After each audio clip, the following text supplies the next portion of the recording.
নমস্কার বন্ধুরা, কেমন আছো সবাই? আশা করছি তোমরা সবাই ভালো আছো, আমরাও ভালো আছি। রমা মুম্বাই ব্লগে তোমাদের সবাইকে স্বাগত। চলে এসেছি আর একটা নতুন ভিডিও নিয়ে। সেই কোন ভোরবেলা ঘুম থেকে উঠেছি। আমার বর ঘুম থেকে উঠেছে তখন 5টা বাজে, আমি উঠেছি 5:30 বাজে। আমার বর উঠে আগে ফ্রেশ হয়ে নিয়েছে, তারপরে ও 5:30টার সময় বেরোবে, সেই সময় আমি উঠেছি। ওকে ছাতুর শরবত করে দিলাম, ও সেই শরবত খেয়ে বেরিয়ে গেল। অত ভোরবেলায় কি খেয়ে যাবে বলো? দুদিন পান্তা ভাত খেয়ে গেছে, বলছে ডেইলি পান্তা ভাত খেতেও ভালো লাগছে না। আর অন্য কি খাবে অত ভোরবেলা? ছাতুর শরবতটাই করে দিলাম, ওটাই খুব ভালোভাবে খেয়ে যায়। আর বলে অনেকক্ষণ পেটটা ভরা থাকে, শরীরটাও ঠান্ডা থাকে। আর আমাকে যদি রান্না করে দিতে হতো, 4টের পরেই উঠে আমাকে রান্না করে দিতে হতো। সেই রান্না ও হয়তো সকালবেলার খাবারটা খেতে পারে, লাঞ্চটা তো করতে পারতো না ওই খাবার দিয়ে, বলো খাবারটা খারাপ হয়ে যেত। তো যে কারণে ও বলছে খাবার তোমাকে এখন কিছুই রান্না করতে হবে না, তুমি শরবতটুকু শুধু করে দাও, ওটা খেয়ে বেরিয়ে যাব, লাঞ্চটা বাইরে করে নেব। তো আমি ঘন করেই শরবতটা বানাই, বেশ ভালো ঘন করে ছাতুর শরবতটা বানিয়ে দিই, ওটাইও খেয়ে যায়। সকালবেলা আর কিছুই খায় না, লাঞ্চটা একটু তাড়াতাড়ি করে নেয়। এই চলছে ওর কিছুদিনের খাবারের রুটিন। এখন এই মার্চ মাসটা আই থিঙ্ক ইয়ার এন্ডিংয়ের সময়টাতে এই রকমই ওদের প্রেশারটা থাকবে। তো খুবই প্রেশার চলছে, কবেই প্রেশারটা কমবে তাই ভাবছি আমি। যাই হোক, ও বেরিয়ে যাওয়ার পরে ঘরের বাসি কাজগুলোকে সেরে তারপর আমি এসেছি হাঁটতে। সকালবেলাটা আমার হাঁটার বরাবরই অভ্যাস, ছাদেই হাঁটতে আসি, যে কারণে ছাদের একটা চাবি সবসময় আমার কাছে থাকে। আমি মোবাইলে 30 মিনিটের টাইমার অন করে তারপরে হাঁটি, পাক্কা 30 মিনিট আমি ডেইলি হাঁটি। আমি তোমাদেরকেও বলবো, হাঁটার কিন্তু অনেক উপকারিতা। শুধুমাত্র ওজন কমানোর জন্য হাঁটা নয়, হাঁটার এছাড়াও অনেক বেনিফিট আছে। তাই তোমরা প্রত্যেকে যারা এক্সারসাইজ করছো না বা করতে পারছো না বা ওয়েট লসের দরকার নেই, তারাও কিন্তু সকালবেলার এই হাঁটাটাকে প্র্যাকটিসের মধ্যে রাখো, নতুন করে হাঁটতে শুরু করো যারা কখনোই হাঁটো না। হয়ে গেল হাঁটা। দেখো আমার পিছনে রোদ দেখতে পাচ্ছ, আমার পিছনটা কিন্তু পশ্চিম সাইড আর এইটা হচ্ছে পূর্ব সাইড। দেখো বিচ্ছিরি রোদ একদম সকালবেলাতে এমন রোদ থাকে না। আর আমার ঘরটা টপ ফ্লোরে, ঘরটা পুরো গরম হয়ে থাকে। যদিও এই দেখো ছাদে আমাদের শেড দেওয়া আছে, শেড দেওয়া থাকলে কি হবে, ঘরটা পুরো গরম হয়ে যায় এরকম বিচ্ছিরি রোদে। দাঁড়াও তোমাদেরকে দেখাই যে বাইরেটার কি অবস্থা, কেমন রোদ কেমন কি, দাঁড়াও দেখায়। দেখো দেখতে পাচ্ছ, সকাল 8টা বাজে, সকাল 8টাতে এই অবস্থা রোদের। দেখো এটা উত্তরের সাইড দেখালাম, এইবার তোমাদেরকে পূবের সাইড দেখাই। এইটা হচ্ছে পূর্ব দিক, এটা হচ্ছে পূর্ব দিক।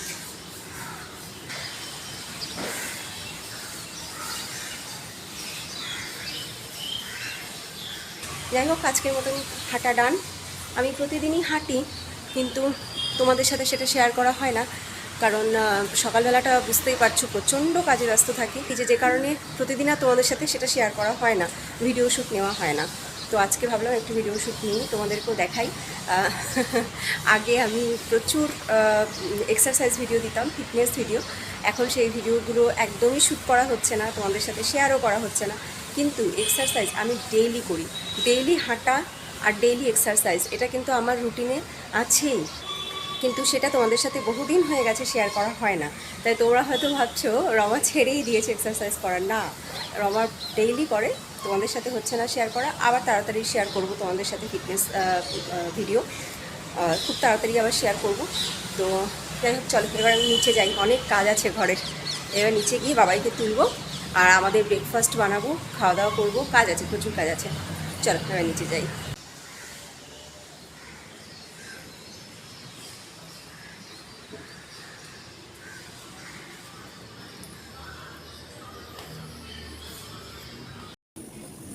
7:30টার একটু আগে ছাদে গেছি, তখন আমি মেশিনটাকে চালিয়ে রেখে গেছিলাম, ওয়াশিং মেশিনটাকে। এই জানলার কিছু পর্দা সেগুলোকে ধুতে দিয়েছিলাম, শুধু পর্দাই ছিল, সেগুলোকে ধুতে দিয়ে হাঁটতে গেছি। হেঁটে এসে এখন দেখছি মেশিনটা অফ হয়ে রয়েছে, ওগুলো ধোয়া হয়ে গেছে। তো কালকে রাতে আবার বেশ কিছু ধুয়ে আমি মেলে দিয়েছিলাম, সেগুলো কিন্তু সব শুকিয়ে গেছে, সেইগুলোকে তুলে নিলাম। এখন সেই জায়গাতে আবার এই পর্দাগুলোকে মেলে দেব। এখন যা রোদ আর যা তাপ, তাতে মেলবার 1 ঘন্টার মধ্যেই সব শুকিয়ে যায়। কালকে রাতে মেলেছি সব, সেগুলো কিন্তু সব সুন্দর শুকিয়ে গেছে, তুলে নিলাম এখন। আর এখন যেগুলো মিলছে এগুলো সব ওই 1 ঘন্টার মধ্যে শুকিয়ে যাবে।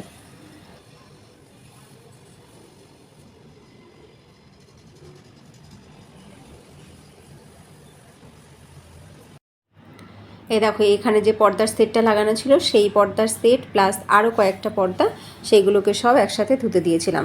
এই যে এখানের যে ঝালরটা লাগানো ছিল সামনের রডের, সেটাকেও ধুতে দিয়েছি। এই পুরো পর্দার সেটটাই খুব মোটা কাপড়, একদম মোটা কাপড়। তো শুধু এইগুলোকেই ধুতে দিয়েছিলাম, এর সাথে অন্য কিছু আর দেইনি আজকে। আর এমনিতেও এখানে মেলার জায়গা হতোই না। দেখো শুধু এই পর্দা কটাতেই পুরো জায়গাটা একদম ভরে গেছে। এইবার এই শুকনো জামা কাপড় কটাকে ভাঁজ করে জায়গা মতন রেখে দিই। এগুলো সব কালকে রাত্রে মেলে দিয়েছিলাম, একদম শুকিয়ে গেছে। এইবার চলে এসেছি কিচেনে, বানাচ্ছি আমার ব্রেকফাস্ট। বাবাই এখনও ওঠেনি, আমি খাওয়া দাওয়া করে ওকে তুলে ওর খাবারটা বানাবো। তো যেহেতু একদম সকালবেলা রান্না তো করিই নি, আর এখন সকালে রান্না করছিই না। কেন করছি না বলো তো, আমার বর তো ছাতু খেয়ে বেরিয়ে যাচ্ছে, এবার আর রান্নার আমার তাড়া নেই, বাবাইও বাড়িতে, ওর ছুটি চলছে। তো যে কারণে সকালে আমি গ্যাস অনই করছি না। গ্যাসের তো ক্রাইসিস চলছে, এটা তো তোমরা সবাই ইতিমধ্যে জানো। আমি জানতে পেরেছি বরঞ্চ অনেক লেটে। আমার মা হঠাৎ করে আমাকে একদিন বলছে, তোর কি ফাঁকা সিলিন্ডার আছে? থাকলে তাড়াতাড়ি বুক কর। আমি বলছি কেন? বলে কেন তুই জানিস না গ্যাসের সিলিন্ডারের এরকম ক্রাইসিস চলছে? আমি তখন নিউজে জানতে পারলাম যে হ্যাঁ ক্রাইসিস চলছে প্রচুর, আমাদের মুম্বাইতেও প্রচুর সমস্যা হচ্ছে, প্রচুর রেস্টুরেন্ট সেগুলো বন্ধ হয়ে গেছে। তো আমার বরকেও বললাম, ও বলছে হ্যাঁ, তো বলছে আমারও তো খেয়াল নেই, আমাদের তো ভুল হয়ে গেল। কারণ যে সিলিন্ডারটা আমি লাগিয়েছি নতুন, সেটাও অন্তত 15 দিন হয়ে গেছে, যেটা চলছিল সেটা 15 দিন আগে খতম হয়ে গেছে। তার মানে একটা সিলিন্ডার আমার কাছে ফাঁকা পড়ে রয়েছে। এই দেখো এই সিলিন্ডারটা ফাঁকা পড়ে রয়েছে। এখন মা বলাতে আমি সাথে সাথে আমার বরকে বললাম, ও বুক করলো। তাও সেটা হলো 16 তারিখ। 16 তারিখে বুক করেছি, আজকে 21 তারিখ হয়ে গেছে, এখনও পর্যন্ত কিন্তু সিলিন্ডারের কোনো পাত্তা নেই। তা না হলে কিন্তু বুক করার 2-3 দিনের মধ্যে দিয়ে যায়। তো এখন জানি না কবে আসবে। ঘরে যেহেতু আমার বাচ্চা আছে, তাই তো আমার সত্যি ভীষণ টেনশন হচ্ছে। ও না থাকলে তবু চিড়েকলা খেয়ে হয়তো আমরা দুজন কাটিয়ে দিতে পারতাম, কিন্তু ওর জন্য তো রান্না আমাকে করতেই হবে বলো, সিলিন্ডার তো আমার দরকারি। তো যাই হোক, এখন কি করছি, নন কুকড ব্রেকফাস্ট বানাচ্ছি। যে খাবারটা গ্যাস অন করে বানাতে হবে না, সেই রকম ব্রেকফাস্ট খাচ্ছি। সকালের খাবারটা একদমই মানে গ্যাসটাকে স্কিপ করে দিচ্ছি। মিশন গ্যাস বাঁচাও চলছে আমার এখন। আমি একটু চিড়েকলা মেখে খেয়ে নিলাম, দেখলে একটু ছাতু, গুড়, তার সাথে একটু নারকেল আর কলা দিয়ে চিড়ে মেখে খেয়ে নিলাম। আর বাবাইয়ের জন্য বানাচ্ছি শেক। এই শেকটাও আমি বানালাম একটু দই দিয়ে, ওর আবার সকালবেলা একটু দুধ খেলে অসুবিধা হয়, তা ওকে দই দিয়ে বানিয়ে দিলাম। দই দিলাম, তাতে একটুখানি ছাতু দিয়েছি একটু প্রিমিক্স, ওর জন্য একটু প্রিমিক্স বানিয়ে রেখেছি আমি, সেটা দিলাম। আর তার সাথে একটু গুড় অ্যাড করলাম, কলা অ্যাড করলাম, তাই দিয়ে ওকে শেক বানিয়ে দিলাম। তো বাবাইকেও আমি বলেছি যে বাবাই আমাদের এখন মিশন গ্যাস বাঁচাও চলছে, আমাদের তো ভরা সিলিন্ডার নেই, যেটা আছে সেটা খালি, ওটা শেষ হয়ে গেলে আমরা এখন কি করে রান্না করব, সিলিন্ডার তো দিচ্ছে না। তো তোমাকে এখন সকালবেলা কিন্তু শেকই খেতে হবে, দুপুরে ভাত খাবে, দুপুরের জন্য ভাত রান্না করব আমি। তো ছেলে আমার বুঝেছে।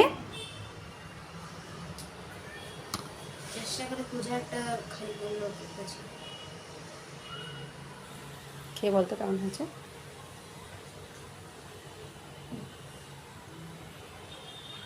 খুব ভালো, থ্যাংক ইউ। পুরোটা খা, তাড়াতাড়ি করে খেয়ে নে, খেয়ে তারপরে লেখা শুরু কর। এইবার আমি চলে এসেছি দুপুরের রান্না করতে। তো দুপুরের রান্নাতেও কি করছি জানো, 2 তরকারির বেশি করছি না, ভাত আর তার সাথে একটা ডাল একটা তরকারি, বা যাই হচ্ছে সেটা 2টো আইটেমই হচ্ছে, এর বেশি করছি না। তো ডাল রান্না করেছি, আর এখন করছি একটুখানি মশলা বেগুন। এইটা করলেই আমার রান্না আজকে শেষ। আর গ্যাস অন করব না, গ্যাস অন করব ডাইরেক্ট রাত্রে শুধু কয়েকটা রুটি করব, তাহলেই হয়ে যায়। তো এই রকমভাবে আমি এখন গ্যাস বাঁচাচ্ছি। এছাড়া আর উপায় নেই, কারণ আমার ঘরে বুঝতেই পারছো বাচ্চা আছে, তাই আমাকে একটুখানি ভাবতেই হচ্ছে, যেভাবে হোক গ্যাস কম ইউজ করছি। আমার পড়োশিকেও জিজ্ঞাসা করলাম, বলছে হ্যাঁ তো ক্রাইসিস চলছে, এখন বুক করার পরে 1 মাস পরে ডেলিভারি দিচ্ছে।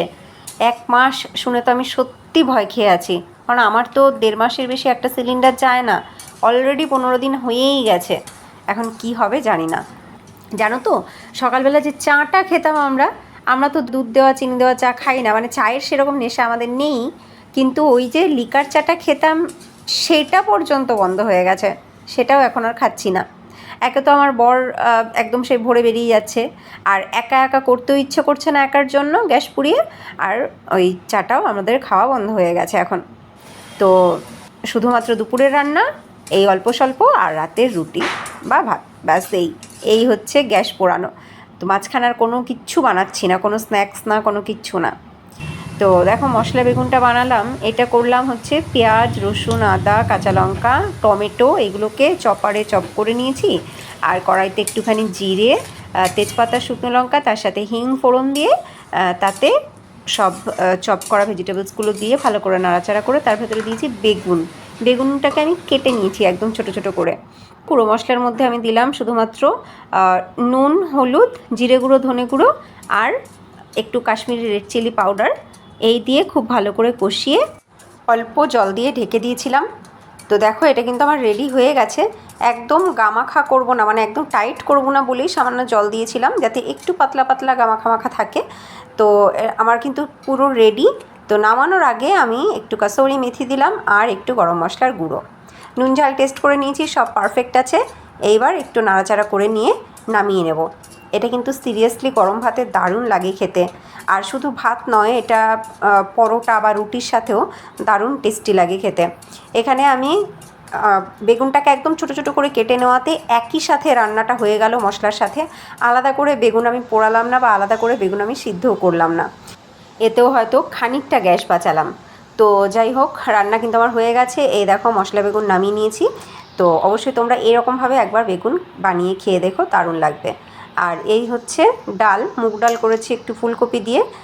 তো এই হলো আজকের রান্না, বেশি কিচ্ছু না, দুটো আইটেম। তো যাই হোক, এখন অনেকগুলো বাসন পড়ে আছে, বাসনগুলোকে ধুয়ে নিই। হয়ে গেছে বাসন ধোয়া, এই যে সব ধুয়ে ঠুয়ে রেখেছি। দেখো উপচে পড়ছে বাসন, বাস্কেটে আর জায়গা নেই রাখার। তো যত যা এঁঠোকাটা ছিল সব মেজে ধুয়ে পরিষ্কার করে জায়গাটাকে ভালো করে মুছেছি। এখন আর কোনো কাজ নেই, এবার বসবো খেতে। আমি আর বাবাই এখন খেতে বসবো। এই দেখো আমার সুপুত্র কি করছে, বসে বসে হ্যান্ডরাইটিং প্র্যাকটিস করছে। ওই খাটে বসেই সবসময় যা করবে করবে, আর আমার খাটটা কখনো সুন্দরভাবে পরিপাটি থাকবে না। দেখো আজকে কাঁসার থালাতে ভাত বাড়ছি। বাবাইকে সবসময় কাঁসার থালাতেই খেতে দেই, অন্নপ্রাশনের থালা, কিন্তু আমাদের কাঁসার থালা বের হয় শুধুমাত্র কোনো স্পেশাল দিনে বা স্পেশাল অকেশানে। আজকে কোনো স্পেশাল অকেশান নয়, কিন্তু থালাটা আমি বার করেছিলাম একটু ধুয়ে রাখবো বলে। কীরকম হয়ে থাকে না, তো একটু ধোয়ার জন্য বার করেছিলাম। তো ধোয়ার পরে এত সুন্দর পরিষ্কার হয়েছে, খুব ইচ্ছে হচ্ছে ওই থালাতেই খেতে। তো যাই হোক, যেমন ইচ্ছা তেমন কাজ, ওই থালাতেই ভাত বেড়ে নিয়েছি আজকে আমি। তো ভাত বাড়া হয়ে গেল, এইবার আমরা দুজন খেতে বসবো। আচ্ছা, তোমাদের কাছে কি অ্যাভেলেবেল সিলিন্ডার আছে, নাকি তোমরাও আমার মতো সিলিন্ডার নিয়ে খুব চিন্তায় আছো? কমেন্টে জানিও অবশ্যই। আর তোমরা কি করছো গ্যাস বাঁচানোর জন্য, কমেন্টে লিখো। চলো আমরা এখন খাবার খাই, এই ভিডিওটা এখানে এন্ড করি। তোমাদের ভিডিওটা কেমন লাগলো অবশ্যই কমেন্টে জানিও। যদি ভিডিওটা ভালো লাগে লাইক করো, আর নতুন বন্ধুরা যদি তোমাদের ভালো লাগে লাইক করে সাবস্ক্রাইব করে আমাদের সাথে থেকো, আমাদের পরিবারের সদস্য হয়ে থেকো। দেখা হবে নেক্সট ভিডিওতে, সবাই ভালো থেকো, টাটা।